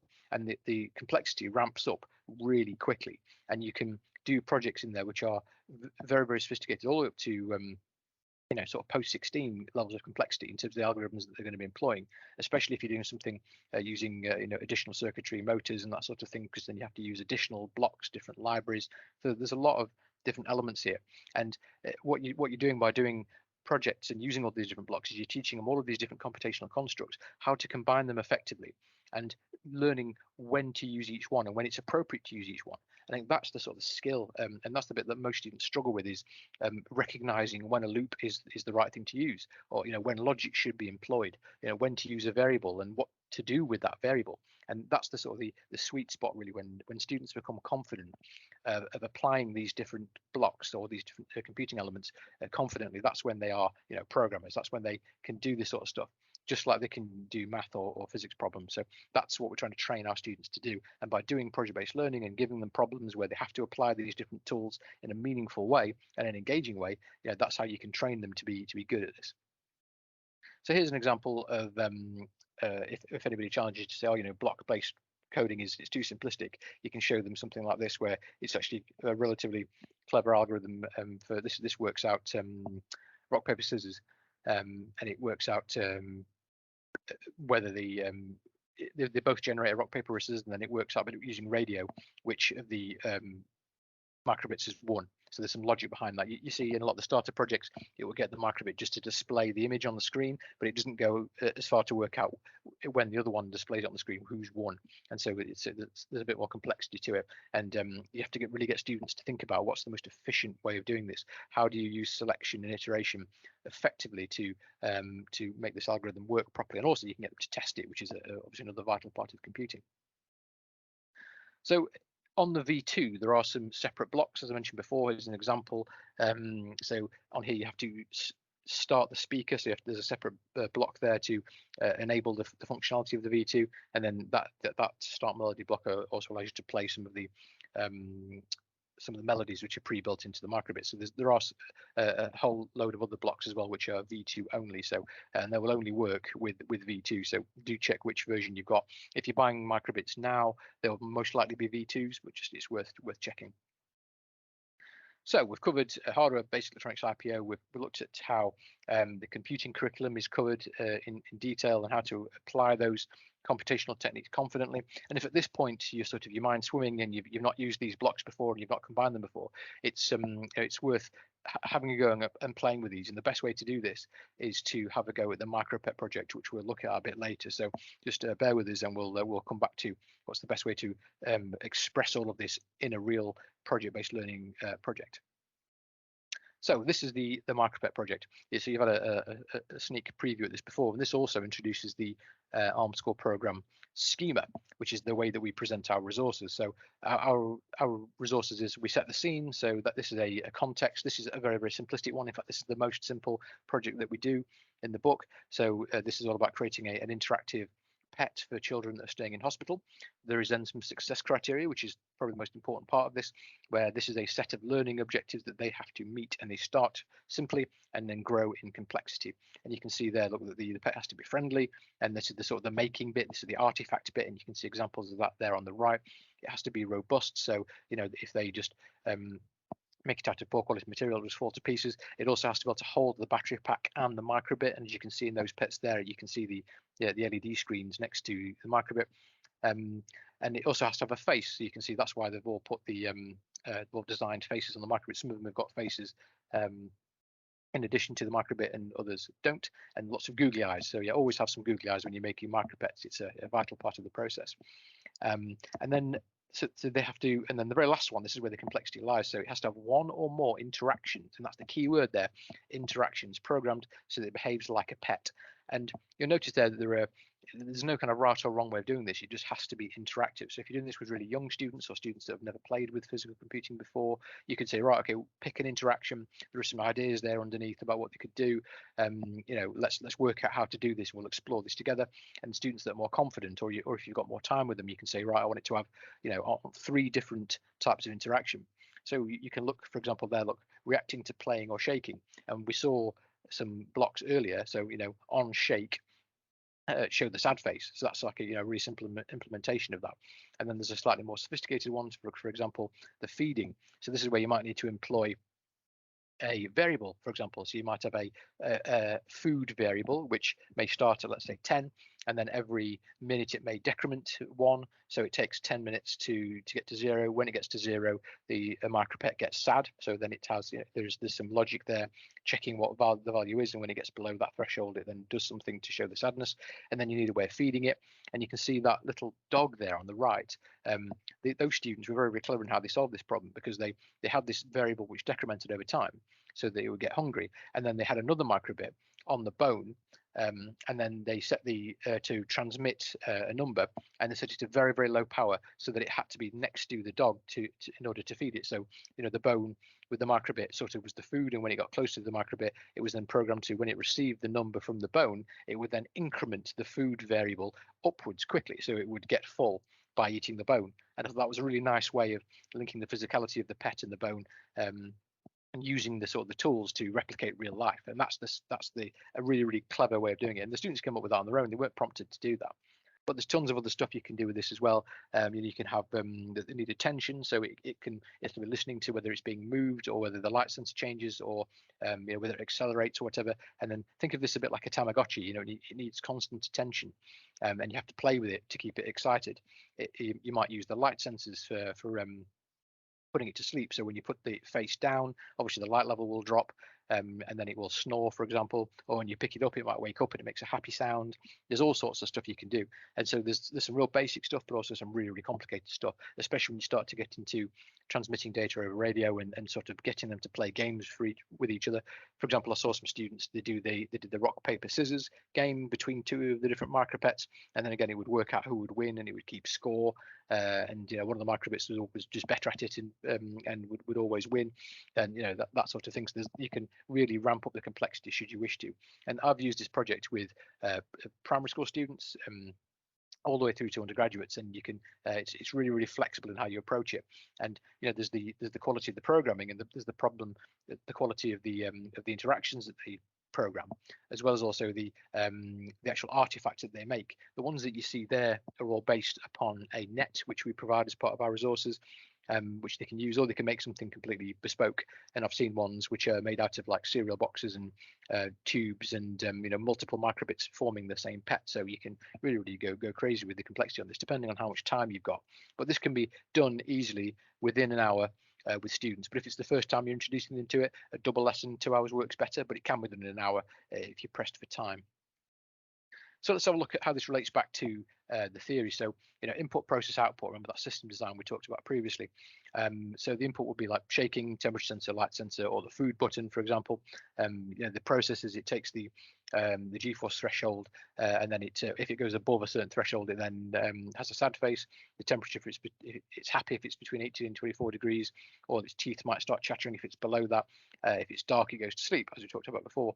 And then you've got the feeding thing, and you can have it so you press the button and it feeds it should you wish to, or you can use the radio thing like those students did. And then the outputs would be the faces. So this is a really, really useful way to get students to design what their algorithms are going to be. And so it's worth giving them an RPO table like this and just go, what are the inputs that you want to use? What's the process? What's the output? And how does that solve the success criteria? And that's the really important bit. What type of interaction are you trying to model using this process? Another element of design thinking here is you can see there's the RPO table there, which is really, really useful. And on the right, you can't really see the headings there, but it gets them to think about, and we have these available for free on the arm.com, on school.arm.com website, but it gets them to think a little bit more detail about the product that they're trying to make. So you have to they have to design what they, write down what their objectives are, who their users are, what materials they've got to play with, what's the most robust way of designing that. They can brand it as well. They have to think about what the success criteria are and how they're going to meet them. They have to sketch it out. So there can be an awful lot of pre-thinking that goes into this before they even start to program the board. So you could spread this across a couple of lessons, and it's useful to get them to think about the design and the IPO before they even make it, because then that makes the making bit a lot less fiddly. There's an example as well of the net, and this is a sort of a useful slide to show the students if you're doing this live. So you can see there's the 2D representation of a 3D model. Get them to cut, tell them that they need to cut this out, stick it together. The black bits are obviously the tabs that they need to fold over and use to stick together. The microbit has to sit inside of the pets, and that shows you sort of roughly where it sits. And the black gap above the microbit is, you can cut that out so that they can access the USB port, so that you can program your microbit between iterations. Yeah, so that's a good example of the sort of thing that you might have on the board whilst students are engaging with this project, and constantly relating back to the success criteria during the lesson as well. So if you see students, when you're talking to them, they're doing something a bit off the wall, you can say, which success criteria is this meeting? Have you programmed the face? Is it robust? What interaction are you trying to model here? Show me what you're doing, explain the logic, that sort of thing. So it's useful to interrogate students in that way and making sure that they are considering the success criteria continually. So these sorts of features and ideas that we give to the students, these are just prompts. You don't necessarily need to give them these. These may just be some of the scaffolding that you tell them, or you can give to them should they need it. It's if they're slightly older or more experienced, then you might want to let them come up with their own features. But these are just prompts to sort of to tick them off. We also have exemplar code for which are kind of like partial solutions to some of these ideas, and so this is part of the scaffolding. If you've got weaker students or students who are not confident with this sort of thing, you can give them additional resources if they need it. But the whole idea of these projects is that students will have this problem, they'll have sort of a rough understanding about what they need to do, and then they go and solve the problem and they learn by doing. But if they get really, really unstuck and you don't have time to deal with them individually, you can give them additional resources should you wish to. And here's an example of the cheat sheets, as we call them, which are like sort of these partial solutions that they can then use to sort of set them off on the journey of solving these problems. And it's just some ideas for them to play with. But the worst case scenario is that you just give students a microbit and the cheat sheets, and then they just copy off the sheets in the MakeCode environment. That's the worst possible way to do it. Whilst they might learn something about what the code is and does, and they can see it working on the microbit, it's they're not exploring, they're not finding the answers out themselves, they're not problem solving. So this is a really useful pedagogical part of this, is to only give out the cheat sheets and the scaffolding when you absolutely need to. Yes, so there's more examples of some of the features in the cheat sheets. And yes, the making of it. This is another key part of it. As I said, when we supply the nets, but they don't have to do that. If you've got more time, make something more sophisticated. Students should learn about maths. In maths, they should learn about nets. So this should be something they're relatively familiar with. It's useful thinking about producing these beforehand. Obviously, you need to print them out.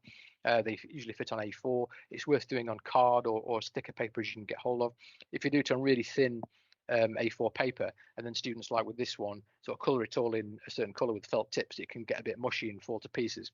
So it's worth thinking about how you how you resource this. And also there's also the things like felt tips, colouring pens, googly eyes. You can see that we've got some pipe cleaners which we use to enhance the pet with, also scissors and that sort of thing, and any other decorative bits that you need. And again, Velcro tape is an essential bit of kit for this, so I implore you to use that sort of stuff and have all of this sort of stuff available. You may need to speak to your design and technology or art colleagues and borrow some of their stuff, or obviously purchase your own for your department, because throughout all these projects you'll be using all of these tools in all of the projects to make the artifacts. So moving on to the different sorts of context. So you saw an example there of the micro pet and the sort of context, but let's get into something a little bit more complicated. So once you get beyond the micro pet, which is an example, a very simplistic example of an IoT device, an Internet of Things device, you can sort of talk to students about what is our IoT, how do they see IoT impacting their lives? Everything nowadays has got chips in it. And you can see from the example, you can have smart lights, you can have smart plants, you can have smart fridges, smart cars, smart everything, smart fridges. In particular, you can see examples of all the sorts of things which you've got electronics in them on the ARM website, and there's lots of really interesting ways that these different elements of a household or a factory or whatever can all gather data, process data, and transmit data. And this is all what IoT is all about. It's about adding technology that adds functionality to the everyday devices and making the most out of it to improve the quality of people's lives. And it's like that sort of getting that idea about this is what IoT is all about. It's about solving real world problems, and it's not just about sticking chips in everything. It has to solve a problem, and this is a very, very fertile ground for us to think, right, what problem can we solve in the real world that we can use a microbit and sort of model IoT solutions on to solve. And this is an interesting challenge to students, is come to me with a challenge. What's a problem in your life that we could seek to solve using technologies? That's a really interesting set of contexts that you can lean into. And there's loads of pre-existing ones that we see, like in industry, like temperature sensors, movement sensors, presence sensors for things like safety, water levels in dams, weather management stuff, humidity sensors, weather stations, flood detection, stuff in retail, smart cars obviously are chock full of different types of sensors. There's so much stuff out there that could be used. And if you think about the concept of like smart cities, if you have got sensors built into everything, what can that be used for? What problem is that solving? What can that data be used for to improve people's lives? It can be used for nefarious stuff. It can be used for like really, really positive stuff. And it's about trying to engage students' creativity and showing them that you can apply this technology to almost anything, and then they can rapidly prototype artifacts that model a real world product. Another really useful and rich seam of contexts is the global goals. Now, this is a set of goals pulled together and that companies sign up for to try and solve the world's problems. And each one of these goals has got a load of sort of sub-problems within it. You can go through any one of these, pick any one of them, and get your students to pick one of the sub-problems and then have a go at solving it using technology. Life below water and life on land are really, really good ones. They're really, really useful, as is industry and sustainable cities as well, because you can imagine how smart cities and the environment can really benefit from having some technology to enhance it being looked after. So that's a really, really useful source, and we use these throughout our projects in the microcourse book as well. Another angle to look at this in terms of context is cross-curricular. So, for example, we've looked at elements of computer science today, electronics. We've looked at some maths. We've looked at D&T in the making. We've looked at how this can be used in science lessons, but also in the data science and in IoT. So the microbit can be used in almost any lesson. And if you anything that links to the real world or anything that processes data, anything which has got tangible output, can all be taught using a microbit. So this isn't just a computer science tool. This can be used for almost anything. And it's just about using your creativity to pull contexts which are typically used in these subjects, stuff that you might not typically come across in a computer science lesson, and then creating projects that use those to engage and enhance the learning of your learners. So we're almost there now. So we've talked about designing creativity and engaging your learners and applying all of that sort of stuff. Let's move on. So the next bit is Fullen's 6 C's, and these are these soft skills that naturally come out when you're getting students to do project-based learning. Now, one of the elements of project-based learning and physical computing is that they do it in groups. That might be just pairs, or it might be groups of 3 or 4. It's a good idea to mix up the groups as well, so they're not in their usual friend circles, and also that you mix up the genders as well. So we typically in our competitions will insist on teams of 4, so 2 boys, 2 girls, and then they naturally, when they're solving these problems, you give them enough success criteria so they've all got something to do. So maybe 2 of them building the artifact, and the other 2 will be programming the artifact, and they have to talk to each other about how the build and the programming work together. They have to work on the design together. They have to come up with the branding, and all of this helps them demonstrate these 6 C's. So they have to be creative in how they make, design, and build their artifact. They have to collaborate because they have to be able to get the physical artifact to work with the intended output and input. They have to apply critical and problem solving skills to make sure that they're addressing all the elements of the success criteria and be able to design those using an IPO table and apply the computational constructs and techniques to be able to solve the problems, and they have to do all that through communication. And and all of these elements together, when they're solving these problems, builds this consensus of sort of citizenship, especially when they're trying to solve a real world problem like the global goals. If they're trying to build something which monitors pollution, for example, you're developing this sense of applying technology to solve a real problem in the world which relates to digital citizenship. And all of this together kind of builds character. It makes them into confident, resilient problem solvers who can apply technology in a meaningful and tangible way. And I think that's a really important part of this. It's these soft skills are all eked out through the pedagogical approach rather than just through the sort of the rote learning of algorithms on the board. I think it's a really important thing and shouldn't be ignored. And once it's kind of hard to measure because of the nature of what the 6 C's are, it's you see it naturally coming out as part of the process of learning using this approach. And there's also the question of do we need to be actually making stuff with all of this? Can we not just program, the microbit? And you can see there's a quote there as well about this sort of engineering mindset. And I think I feel really strongly about this. It's really important that students do actually make something and design and build something under constraint. And the constraints might be just that you've got paper instead of card. You only have a couple of different colors to use. You have a microbit and some sellotape, and that's it. They have to understand and make these design decisions under the constraints that they've got, and they have to make trade-offs when they're developing their characteristics. That they're also limited by the functionality of the microbit. It might not have the type of sensor that they need, and so they have to think about how do they work around that. And some problems aren't going to be solvable by a microbit in every situation, but the idea is that you give them projects which are solvable, but you still you put upon them constraints to force them to think using an engineering mindset. I think that's a really, really important thing to think about, because that's a useful skill to take away from computing and more into the sort of the engineering world and into STEM more widely. And then you have this concept of the computational thinker. So these constructs that we've talked about in terms of make code, they're applicable in computer science, but these are also applicable in daily life. It's this trying to foster this idea of tinkering and creating and having to debug the program and building resilience through persevering and through collaboration. And these are again linked back to Fullen's 6 C's, and they do all of these things through applying the computational concepts like logic evaluation, developing their own algorithms, spotting patterns, trying to decompose problems, and and extracting away the unnecessary details. So this is they are developing computational thinking skills by virtue of trying to solve these problems using digital tools such as the microbit or Pico or whatever. So that's that bit. Next is a bit about the delivery of this and some of the more kind of teachery focused elements. So when you're delivering this, it's really important to try and foster resilience, and when students have problems, get them to think about the 4 Bs. First of all, they need to use their brain. So think about what the problem is. Don't just give up instantly.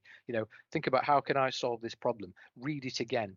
And then you look at the book. So use the help functionality in MakeCode. Have you got any textbooks which are related to this? Have you got the internet at your fingertips that you could search for a solution? Look to your buddies. You are working in a group typically in project-based learning. Speak to your peers, see if you can work this out independently. And then if all of that fails and you're still absolutely stuck, then put your hand up and speak to the boss or the teacher. So yes, try and drill into your students the idea that they need to be resilient and can't just put the hand up straight away. And that's a really important part of project-based learning. Another thing that makes, or some of the classroom strategies at play here, is building resilience, and this is particularly important with girls in this is fail early, fail often mindset.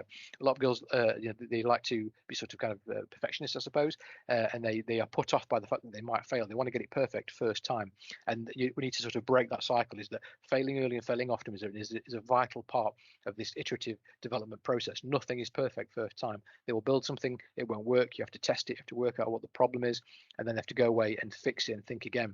And then with some of these projects as well, you can throw in additional success criteria or different challenges halfway through the project, and so it forces them to rethink about their approach, to redesign what they've done.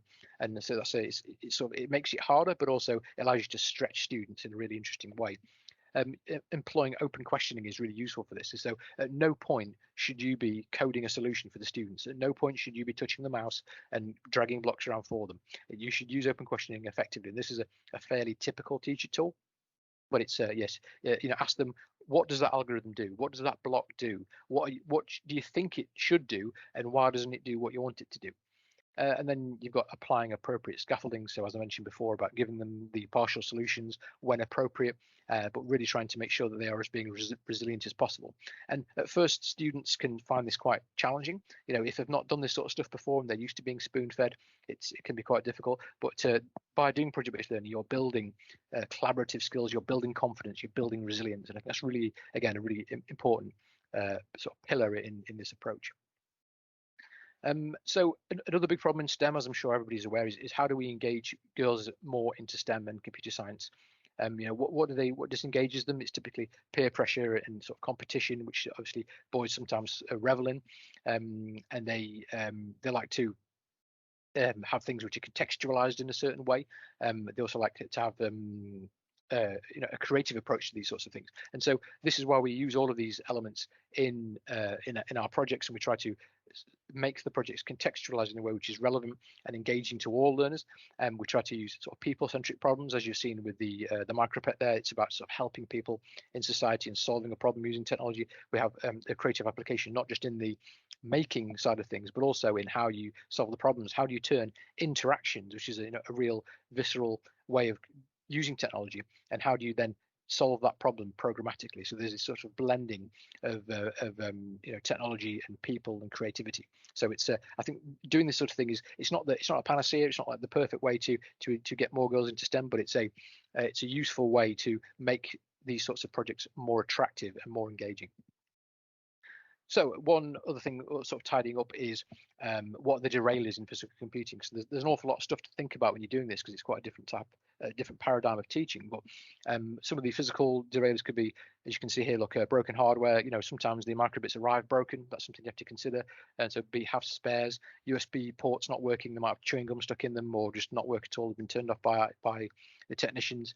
And making sure that all of the websites are there, and you've got spare batteries, as I mentioned before. Making sure you've got access to appropriate hardware, like scissors and sellotape and glue and that sort of stuff. Making sure you've got somewhere to keep stuff between lessons. Typically these projects would span at least a couple lessons, and so having somewhere you can keep these in a way where they're not going to be interfered with by other classes, so that students can come back and pick up where they left off. And also cost is another part of this. All this stuff isn't free, and so that can put people off.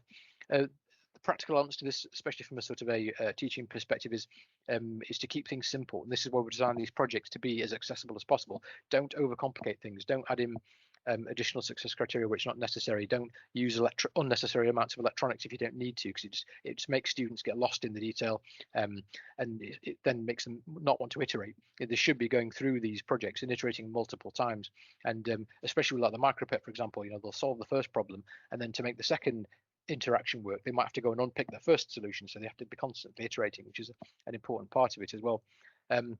Make sure that students collaborate. Don't just let one student do all the programming and another student do all the colouring in.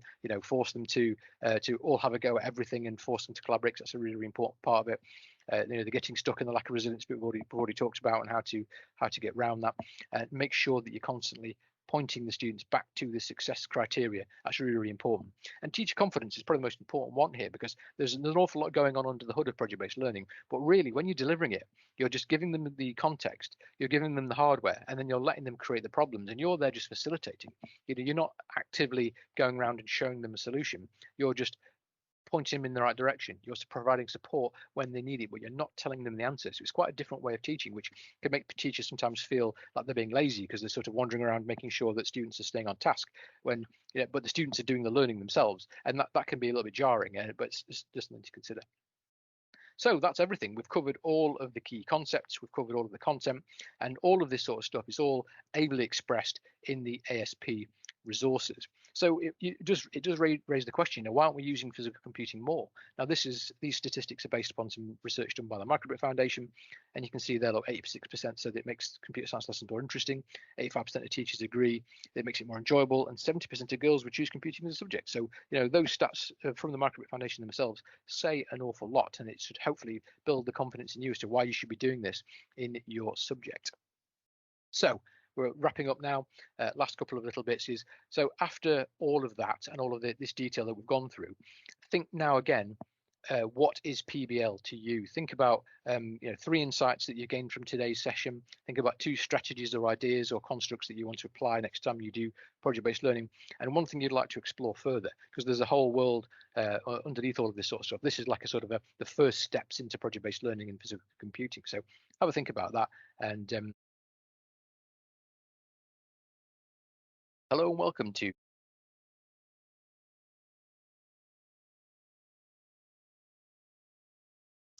apologies there, we interrupted the session just a few slides before the end of the presentation, but I think we were just drawing that to a close. So I'd just like to mention again that before we move on to Q&A, feedback and Q&A, that the ideas and themes that are addressed within the session today and future sessions are drawn from our edX program, Teaching with Physical Computing, as I mentioned earlier in the presentation. So if you would like to explore any of these themes further, please do go to edX.org and enroll on Teaching with Physical Computing, which you can find by searching for project-based learning on edX.org. It's free to access. There are 4 courses which cover a large range of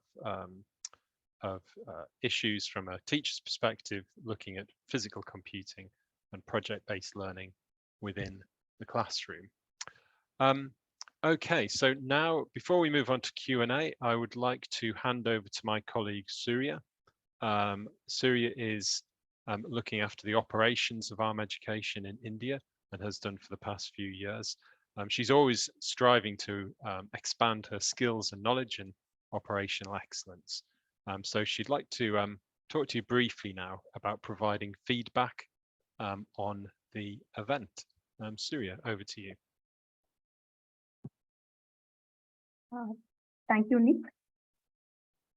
Dear participants, I have shared the feedback link in the chat. So hope you all can access it. Please provide your valuable feedback by clicking on the link.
Okay, Surya, is that, do you need more time to talk about the feedback, or can we move on?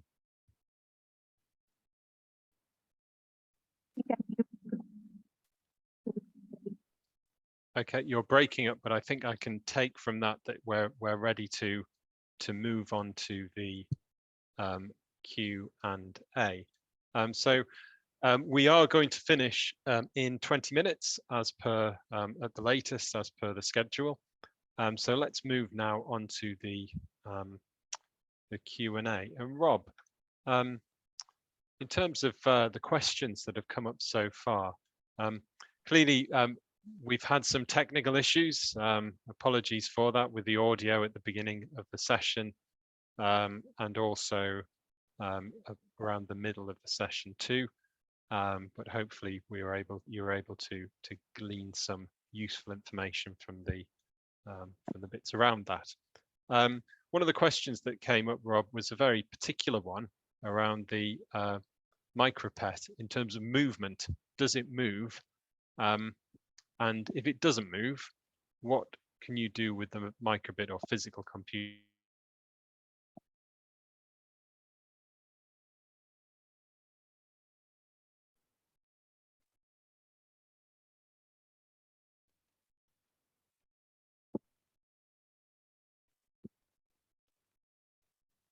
Rob, can you hear me?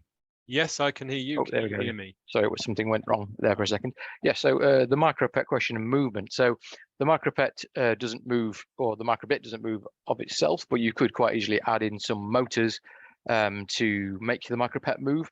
That'd be a really good enhancement. You could add some wheels to it, or you could add in some motors to give it legs. I mean, that does ramp up the complexity quite a bit, and you have to use some additional blocks, but you can get some relatively cheap 3-volt motors from all the usual suppliers such as OKdo and Digitech, I think is available in India. And you can then turn this into a full-blown robotics project if you wanted to, but that does make it much more complicated, and there's an awful lot extra stuff you need to think about. So yes, the micropet can do lots of stuff without moving, but if you want to go into robotics projects, then I would that is certainly possible. And again, whilst we're staying on the sort of technical capabilities of microbits and other devices, on the microbit side of things, is there particular software required in order to get started? It depends what direction you want to take. If you're new to this, I would use the MakeCode environment. Just search for MakeCode, and that's the block-based environment, and then that allows you to use those to program the microbit in any way you see fit, or to follow along with the ASP resources. You can also program it in JavaScript or in Python, which is you can do again through the MakeCode environment. And there's the other MicroPython specific environment, which I've linked to previously in the chat. So which you can just focus in purely on MicroPython. I mean, you can also program it in C or in assembly if you really want to. It depends what language your learners are familiar with. But you can do everything that you need to and really access all of the features of the microbit through the MakeCode environment. And that's probably the best place to start. And the microbit is an example of physical computing that sits alongside other devices, such as Raspberry Pi and Arduino, and perhaps Rob, I'll ask you to sort of reflect on that in a moment. But specifically the question about where can we get microbit from, I believe the main distributor in India is Element 14. So I was just looking at the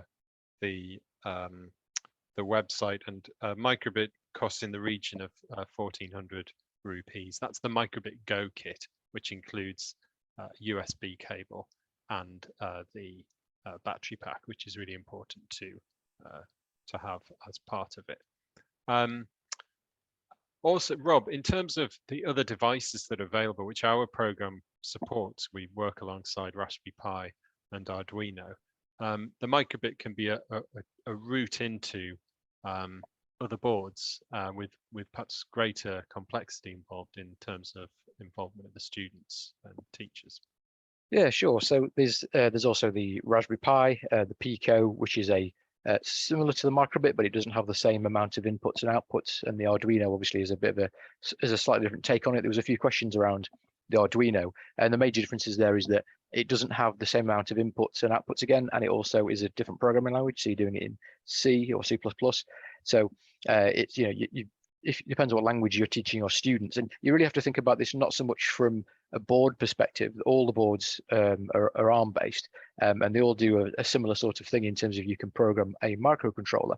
It's more about what features do the boards have which would allow you to do the projects that you want to do. So think about what inputs does it have and what outputs does it have. And one of the limiting factors with like an Arduino and a Pico, for example, is it just has a single LED and that's it for output. You know, there's no speakers on them.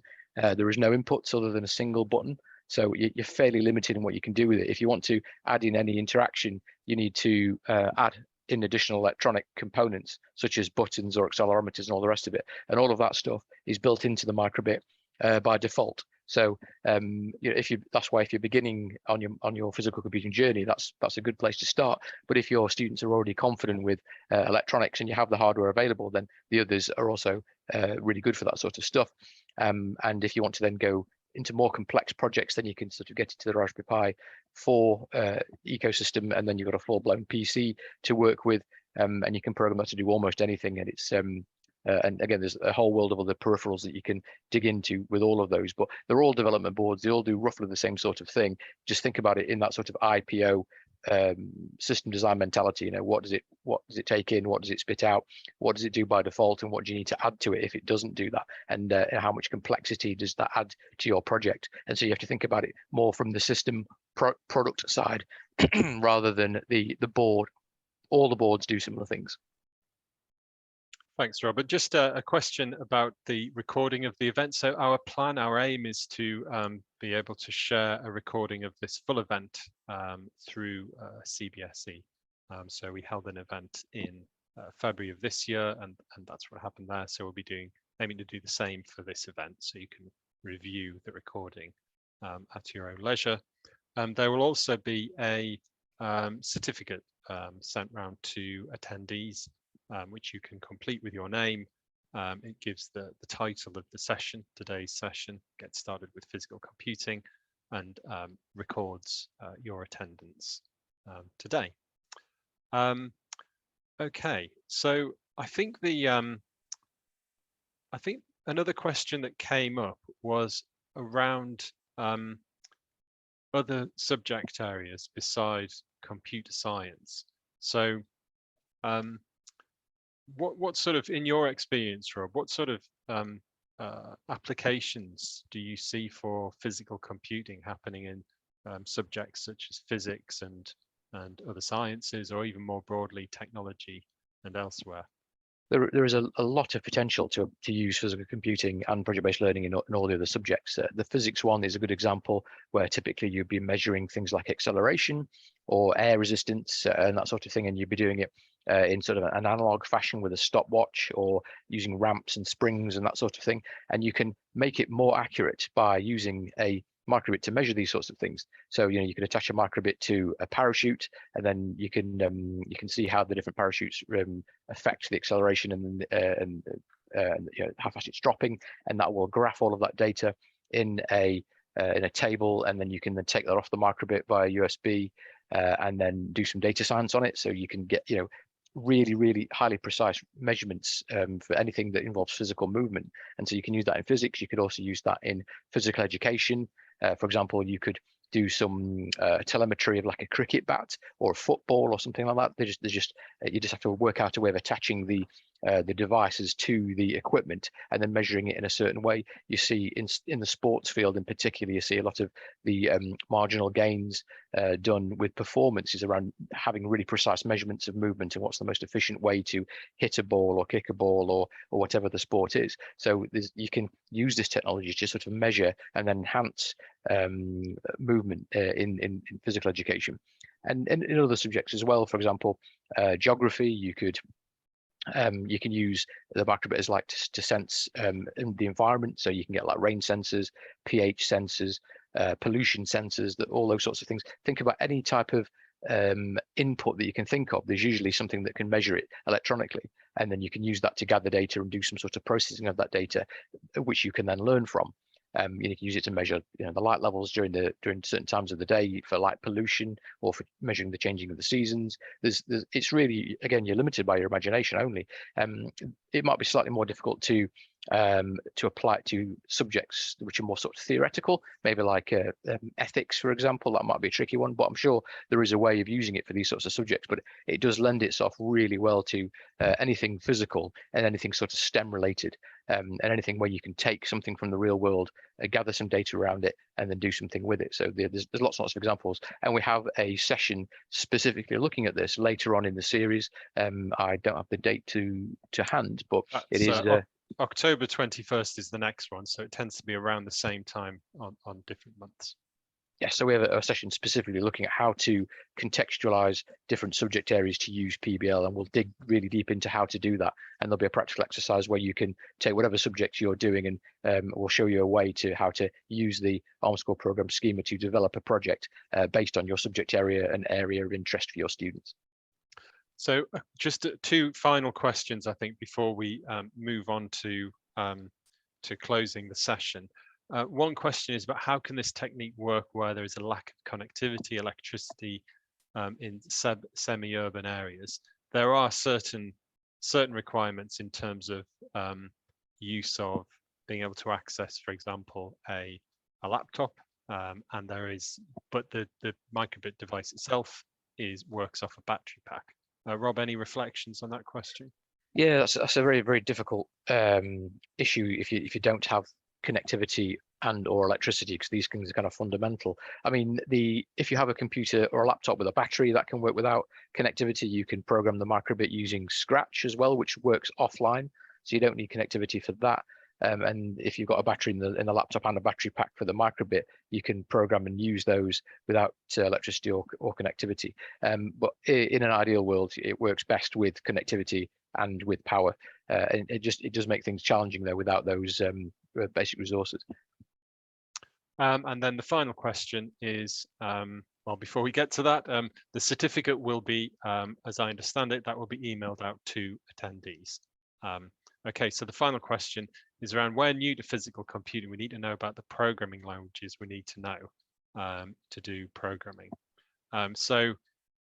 Rob, perhaps you could just reflect on MakeCode, which you've talked a lot about today, Scratch, and Python, which is becoming a sort of de facto entry language into text-based programming.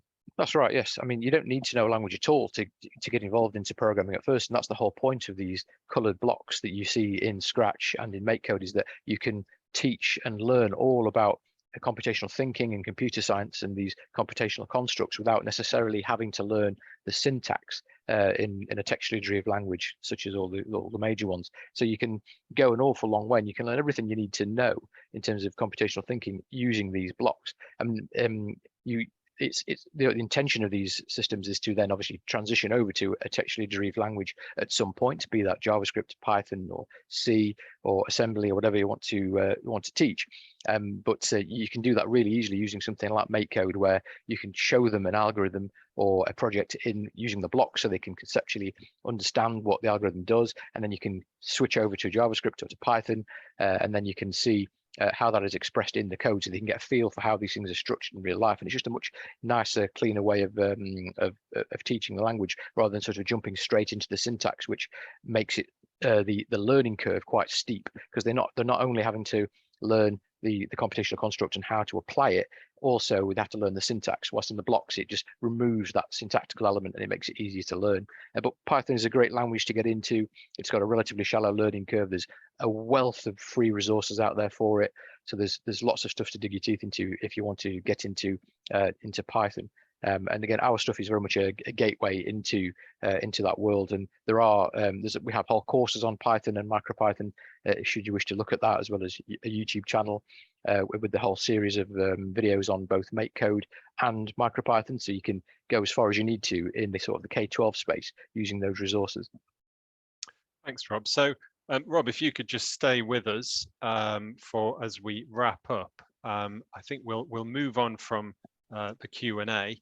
Just like to thank you for your engagement and again for your attendance today. Some excellent questions that came through.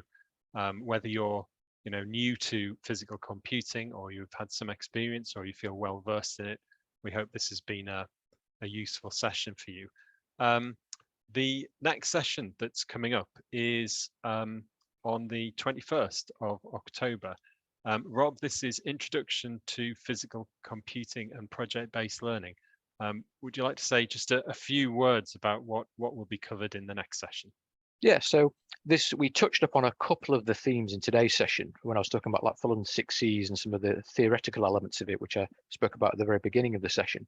And we'll basically just be going a bit deeper into that. So today's session was more like, how does the physical side of things work? How do you use and program a microbit? We'll be looking at how do you use that as a teaching tool in constructing project-based learning projects in the next session. So it's like sort of, you learn about what a microbit does or a physical device in this session, and then all about how to use it as a teaching tool in the next session. So it'll be slightly more theory based, and we'll look at how to apply it effectively, because there's lots of moving parts that you need to be aware of. And we'll be referring back to that diagram and just going a little bit deeper into the how as well as the why. Fantastic. Okay, and just a reminder that if you've enjoyed today's event, you can explore the themes we've covered further on our program of professional development, which is free to access. Just visit edX.org and search for project-based learning or teaching with physical computing, which is the name of the program. You can sign up for free and go at your own pace. And also, if there are questions that you have on reflection after this event, or the ones that we haven't managed to cover in today's session, there are forums there that you can go on and ask fellow teachers or ask Rob for further guidance in these areas. Okay, so I think the final point is really just to once again to thank you for coming. We hope you found it useful and the session has been valuable to you. We really do appreciate your taking your time out to spend a couple of hours with us. We look forward to seeing you on the 21st in the next session. Please do, spread the word. See if any of your colleagues would like to join. It's not a linear program. You can very much follow each session as it comes along, as per your sort of focus and interest. I think the first couple of sessions today and the next one really do give a full grounding in a range of different topic areas before we then go deeper into subtopics such as assessment in future sessions. And finally, I'd like to extend my thanks once again to CBSE, Dr. Saha and Mr. Singh for enabling this event, and also to my colleagues, Apurva, Surya, and of course to Rob for running the session. Okay, thank you. We will close there. Thank you very much for joining us. We'll see you at the next one. Bye.